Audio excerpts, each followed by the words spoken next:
Doctor সাহেব আসসালামু আলাইকুম। আমার খালি পেট ব্যথা করে আর ঘন ঘন পায়খানা চাপ দেয়। পায়খানা কেমন হয়? এই ধরেন এক একটির পায়খানা 2-2.5 কেজি এরকম হয়। আমি কেজি জিগাইছি, আমি পরিমাণ জিগাইছি পায়খানার। আমি বলছি পায়খানা কেমন হয়, শক্ত না নরম? কি কোন ডাক্তার সাহেব, আমি কি পায়খানা হাত দিয়ে ধরে দেখছি কোনটা নরম বা কোনটা শক্ত? পায়খানার দিকে চাইলেই তো বোঝা যায়। তো দেখা যায় না। আরে মেয়া, আপনার পায়খানা কি পড়িয়ে হেটা আওইয়ে যায়, উদা হয়ে যায়? যে ডাক্তার সাহেব অনেকটা ওই রকমই। বুঝলাম না আপনার কথা। এই ধরেন আমি ওই যে সল্লা গাছের উপরে পায়খানা করি, যখন ভাটা থাকে তখন পানিটাই অনেক নিচে, কিছু দেখা যায় না।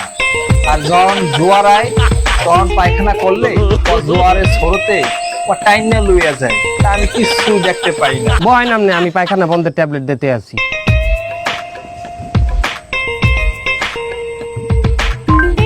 হ্যাঁ গুগল, পায়খানা বন্ধের ট্যাবলেট কি?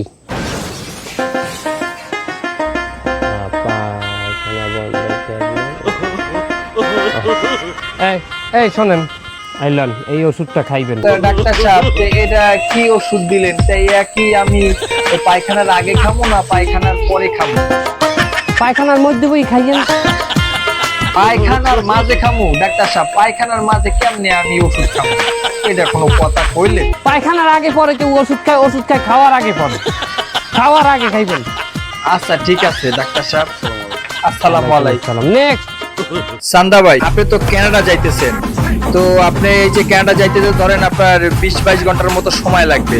তো 20-22 ঘন্টার সময় আপনি কি করবেন?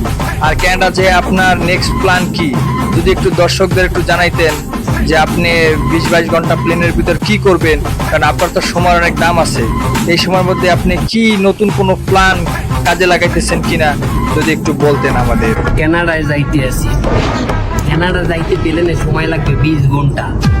সান্দা ভাই কখনো 20 ঘন্টায় এই সময় নষ্ট করবে না। এই সময়ের মধ্যে আমি কি করলাম, আমি এক বিদেশির পাশে বইলাম। কেন? IELTS করে হালাইলাম। 20 ঘন্টার মধ্যে 19 ঘন্টার মধ্যে আমার IELTS শেষ। এখন রিল্যাক্সে বসে আছি। আসার সময় আবার স্পোকেন ইংলিশটা করে নেব। আর শোনো কানাডার ব্যবসায়ীরা, তোমরা রেডি থাকো। মনে আছে?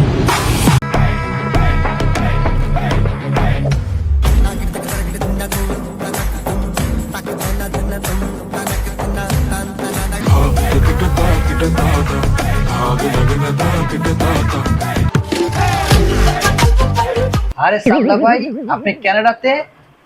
আমার কি ভাগ্য, আপনার নজর আমার দোকানে পড়ছে। এই লোন আপনারা দিতেছি।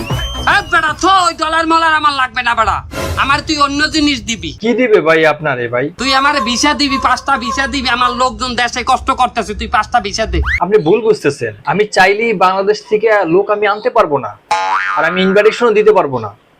সেই ইনভাইটেশনের জন্য অনেক প্রসেস আছে। আপনার আগে লয়ার ধরতে হবে, তারপরে আপনার ওনাদের প্রসেসিং এর মাধ্যমে আপনি আগাবেন। ভাই আমি চাইলেই আমি আপনারে ইনভাইটেশন দিতে পারবো না। এই হারা চুপ। আপনি কিভাবে কানাডায় ভিসা পাইলেন? বেটা আমার কোনো ভিসা মিসা লাগে না কানাডায় আইতে। কি আপনার কোনো ভিসা লাগে না? তাহলে আপনি কিভাবে আসছেন? কোন এয়ারলাইন্সের মাধ্যমে কিভাবে আসলেন? Dollar airlines. Dollar airlines? এটা কোন পথে চলে? পানি পথে চলে। আমি পানিতে টলারে চড়ি আইছি বেটা। অত কথা বলি না, কত বড় ব্যবসাটা তুমি এখানে করো। এখানে একটা বাংলাদেশি দোকান দেছো, এখানে এমন কোন প্রোডাক্ট নাই বাংলাদেশি যেটা পাওয়া যায় না। রমরমা ব্যবসা করতেছো, আমার তুমি চান্দা দেবা না? আমার লোক আনো এখানে তুমি। ভাই আমি আপনারে কিভাবে ভিসা দিব ভাই? আমি নিজেই তো এখানে স্থায়ী হইতে পারি নাই, আর আপনি আমার কাছে ভিসা চান।